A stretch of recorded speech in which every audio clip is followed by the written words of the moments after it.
አሰላሙ አለይኩም ወራህመቱላሂ ወበረካቱ ውድና የተከበራችሁ የሃሩን ሚዲያ ተከታታዮች ዕለተ ሰኞ ወደ እናንተ የምናደርሰው ሃሩን መረጃችን ተጀምሯል።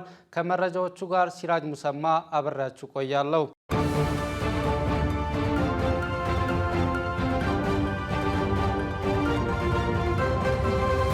በኦሮሚያ ክልል ሰሜን ሸዋ ዞን ጋራ ጫቱ ቀበሌ የፈላ መስጂድ ተመረቀ።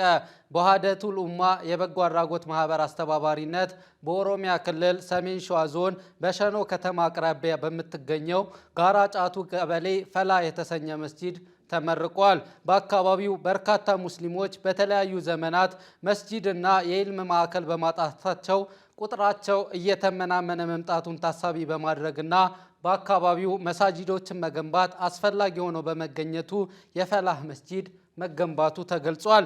በምረቃ ፕሮግራሙ ላይ ተገኝተው ንግግር ያደረጉት ዱዓቶች በኢትዮጵያ ታሪክ በአንድ ወቅት የራሱ ሱልጣኔት መስርቶ ሲያስተዳድር የነበረው የሸዋ ሱልጣኔት ታሪክ ያለው ማህበረሰብ ዲኑን ለማጠናከር የተለያዩ መርከዞችና መስጂዶች እንደሚያስፈልገውም ገልጸዋል። በመሆኑም ኡስታዞች አዲስ አበባን ብቻ ማዕከል ያደረገ ዳዋ ከማድረግ ይልቅ በአካባቢው ኢልምን ለተራበው ማህበረሰብ ዳዋ በማድረግ በተለያዩ የአክፍሮት ኃይላት አደጋ የተደቀነበትን ማህበረሰብ በዳዋ መደገፍ እንደሚገባቸው ተገልጿል።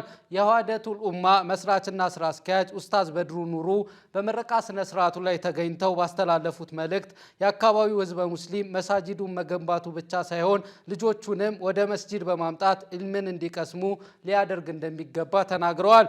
በፕሮግራሙ ላይ ከአካባቢው ማህበረሰብና ከተለያዩ ኡስታዞች እንዲሁም አዲስ አበባ ከሚገኙ የአካባቢው ተወላጆች ለመስጂዱ አጥር የውሃ ጉድጓድና መድረሳ ለመገንባት የገቢ ማሰባሰቢያ ፕሮግራም መካሄዱንም ባልደረባችን አቲድ አህመድ ያደረሰን መረጃ ያመላክታል።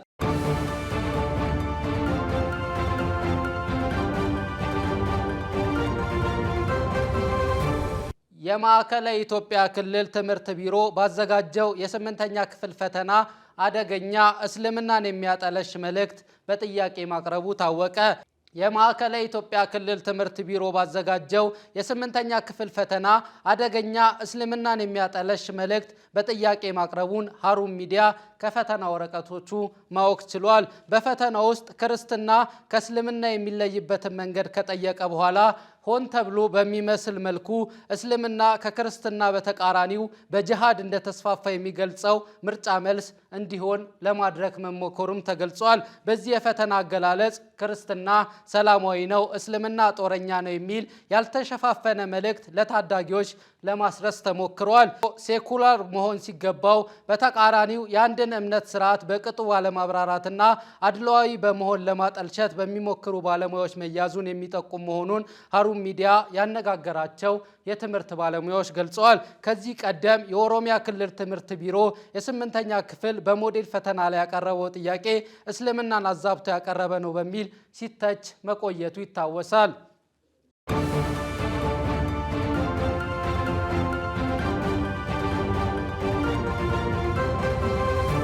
በአክሱም ከተማ ውስጥ በሙስሊም ሴት ተማሪዎች ላይ እየደረሰ ያለው ትምህርት የማግኘት መብት ጥሰትን መንግስት ሊያስቆም ይገባል ሲል የኢትዮጵያ ሙስሊም የህግ ባለሙያዎች ማህበር ገለጸ።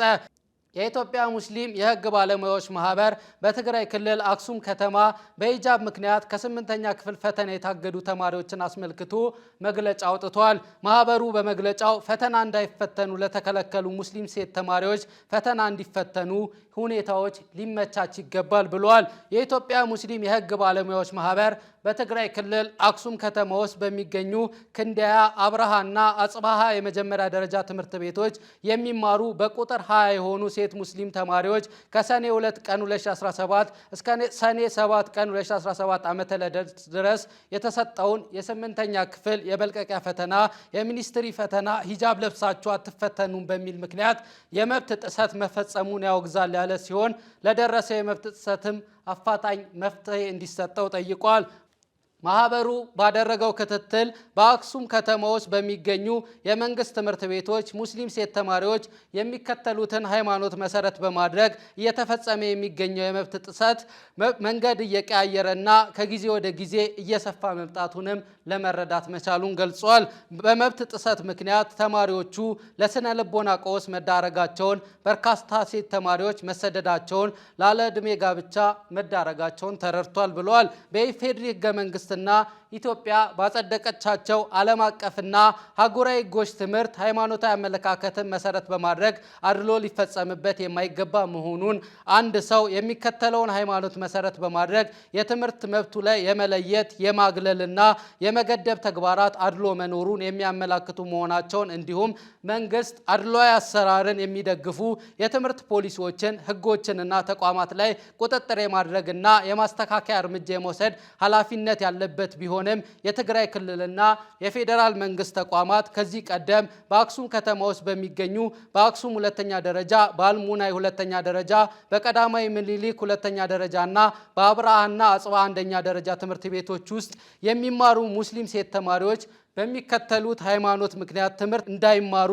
በተደረገበት ወቅት የማስተካከያ እርምጃ አለመውሰዳቸው ለመብት ጥሰቱ እውቅና የሰጠና ለመባባሱ ምክንያት መሆኑን ማህበሩ ያምናል ሲል ገልጿል። የደረሰው ጥሰት በማረም መፍትሄ እንዲሰጥና ለወደፊት በሚኖሩ ሀገር አቀፍና ክልላዊ ፈተናዎች ውስጥ ጥሰቱ እንዳይደገም ለማድረግ እንዲቻል የኢፌዴሪ መንግስት፣ የኢፌዴሪ ትምህርት ሚኒስቴር፣ የትግራይ ክልል ጊዜያዊ አስተዳደርና የትግራይ ክልል ትምህርት ቢሮ በአክሱም ከተማ ውስጥ የሚገኙ የ8ኛ ክፍል የሚኒስትሪ ፈተና እንዳይፈተኑ የተከለከሉ ሙስሊም ሴት ተማሪዎች ለደረሰው የመብት ጥሰት እርምት በመውሰድ ተማሪዎቹ በድጋሚ ፈተናውን የሚወስዱበትን ሁኔታ እንዲያመቻቹና ጥሰቱን በፈጸሙ አካላት ላይ እርምጃ እንዲወሰድ የኢትዮጵያ ሙስሊም የህግ ባለሙያዎች ማህበር ጥሪውን ያቀርባል ብለዋል። ማህበሩ የኢትዮጵያ ሙስሊም የህግ ባለሙያዎች ማህበር የመብት ጥሰት የኢትዮጵያ ሙስሊም የህግ ባለሙያዎች ማህበር የመብት ጥሰቱ እያደረሰ ያለው ዘርፈ ብዙ ተጽዕኖ ተጠቂዎች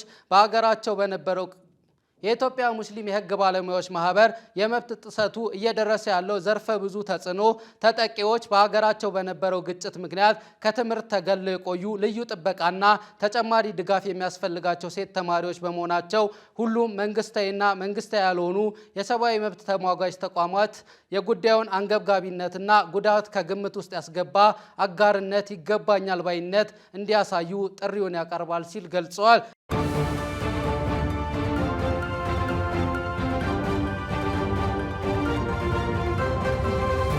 በሻሸመኔ ከተማ የሙስሊም ተማሪዎች ጀማ አማካኝነት የተዘጋጀ የዳዋ ፕሮግራም ተካሄደ። በሻሸመኔ ከተማ ሙስሊም ተማሪዎች ጀማ የተዘጋጀ ታላቅ የዳዋ ፕሮግራም በትላንትናው ዕለት ታላላቅ ኡስታዞች በተገኙበት መካሄዱ ተገልጿል። በሙሐደራ ፕሮግራሙ ላይ ሼህ አሚን ኢብሮን ጨምሮ የኢትዮጵያ ሙስሊም ወጣቶች ካውንስል ፕሬዝዳንት ኡስታዝ ሃይደር ሀይድር፣ ኡስታዝ ቀመር ሁሴን፣ ኢንጂነር አብዱራህማን ሁሴን እና ሌሎች ኡስታዞች አስተማሪ ፕሮግራሞችን ማቅረባቸው ታውቋል።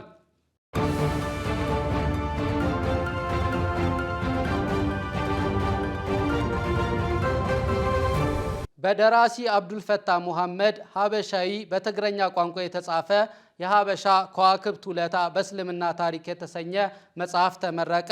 በደራሲ አብዱልፈታህ ሙሐመድ ሀበሻዊ በትግረኛ ቋንቋ የተጻፈው የሀበሻ ከዋክብት ውለታ አስተዋጽኦ በእስልምና ታሪክ የተሰኘ መጽሐፍ በትላንትናው ዕለት በአዲስ አበባ አምባሳደር ሆቴል ለምርቃት በቅቷል። መጽሐፉ ከዚህ ቀደም በትግራይ ክልል መቀለና ሽረ ከተማ የተመረቀ ሲሆን በትላንትናው ዕለት በርካታ ጥሪ የተደረገላቸው እንግዶች በተገኙበት በአዲስ አበባ ተመርቋል። የመጽሐፉ ደራሲ አብዱልፈታህ ሙሐመድ ለሀሩን ሚዲያ እንደገለጸው ይህ መጽሐፍ በርካታ ጊዜ የተለፋበት የኢትዮጵያን ኢስላማዊ ታሪኮች በተለይም የንጉስ ነጃሺ፣ የሙ አይመንና የቢላል ኢብኑ ራባህ እንዲሁም ሌሎች ኢስላማዊ ታሪኮች የተካተቱበት 124 ገጾችን የያዘው መጽሐፉ በቀድሞ የፌዴሬሽን ምክር ቤት አፈ ጉባኤ ክብርት ኬሪያ ኢብራሂም፣ መምህር ያሲን፣ የአምባሳደር ግሩፕ ባለቤት አቶ ሰይድ ሙሐመድ፣ የመጽሐፉ ደራሲ አብዱልፈታህ ሙሐመድ በይፋ መርቀውታል። መጽሐፉ በትግራይ ክልል መቀለ፣ ሽረን ጨምሮ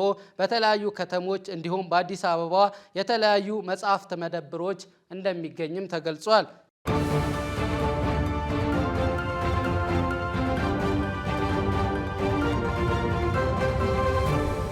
የእስልምና ምክር ቤቶችን ምርጫ ውጤታማ በማድረግ ሂደት የምርጫ አስፈጻሚዎች ሚናቸው በላቀ ቁርጠኝነት እንዲወጡ ጥሪ ቀረበ።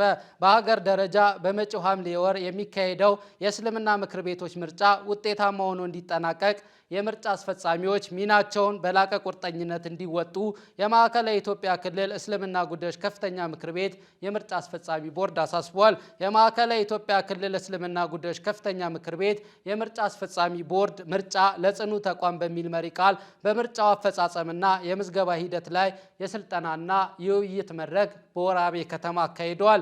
የክልሉ የምርጫ አስፈጻሚ ቦርድ ከኢትዮጵያ እስልምና ጉዳዮች ጠቅላይ ምክር ቤት ምርጫ ቦርድ ጋር በመተባበር ባዘጋጀው የስልጠናና የውይይት መድረክ ላይ ከፌዴራል መጅሊስ በመጡ አስተባባሪዎች አማካኝነት ለምርጫው የተዘጋጁ የአፈጻጸም ማንዋሎች ላይ ገለጻና ማብራሪያ መሰጠቱም ተገልጿል።